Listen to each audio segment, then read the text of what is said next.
Hello everyone, I am Anika Zaina. I am a medical student and today I am going to cover your topic cell theory.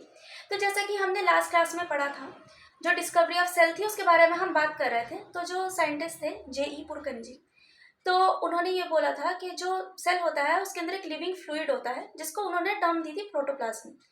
उसके बाद आई थी आपकी cell theory. तो cell theory किसी एक scientist की दी हुई नहीं है, सेल थ्योरी को दो साइंटिस्ट ने दिया था, जो कि जिनमें एक थे जेकॉब एम शेल्डन और दूसरे थे थियोडोर श्वान। तो जेकॉब एम शेल्डन जो थे वो एक जर्मन बॉटनिस्ट थे। उन्होंने 1838 में ये बोला था कि जो प्लांट्स होते हैं, जितने भी प्लांट्स होते हैं वो सेल से बने हुए होते हैं। उसके बाद साइंटिस्ट आए थे थियोडोर श्वान। उन्होंने उनके एक साल बाद ही 1839 में उन्होंने ये बोला था कि जो प्लांट्स और एनिमल्स होते हैं मतलब दोनों ही सेल से बने हुए होते हैं।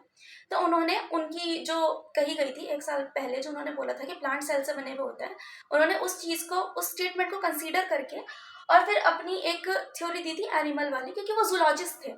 थियोडोर श्वान एक जूलॉजिस्ट थे। उसके बाद उन्होंने इनकी बात जब दोनों साइंटिस्ट की कंस्टिट्यूट करके फिर सेल थ्योरी दी गई थी कि हाँ, प्लांट्स और एनिमल्स दोनों ही सेल से बने हुए होते हैं।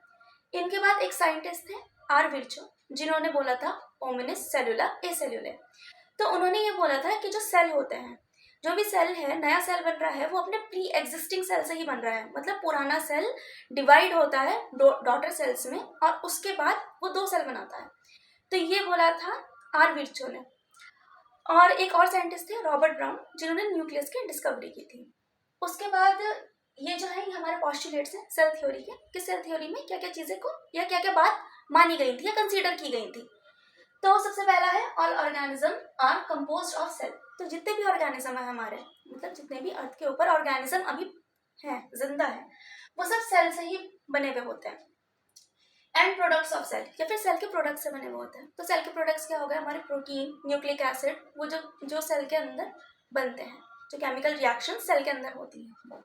और metabolic reaction take place in cell.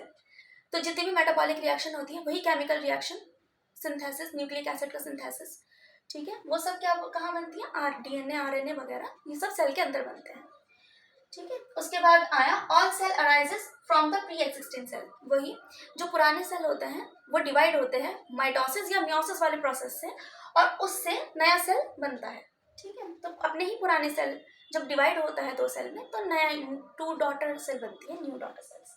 उसके बाद है every organism starts its life as a single cell. तो कोई भी ऑर्गेनिज्म होगा, सबसे पहले वो एक सिंगल सेल होगा और उसके बाद वो डिवाइड हो के मल्टी सेलुलर ऑर्गेनिज्म बनेगा।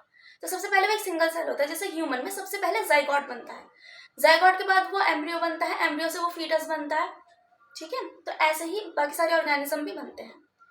तो ये यहीं पे ख़त्म करते हैं। Thank you. अगर आपको मेरी वीडियो पसंद आई हो तो आप प्लीज़ मेरी वीडियो को लाइक एंड सब्सक्राइब करें, ठीक है। Thank you.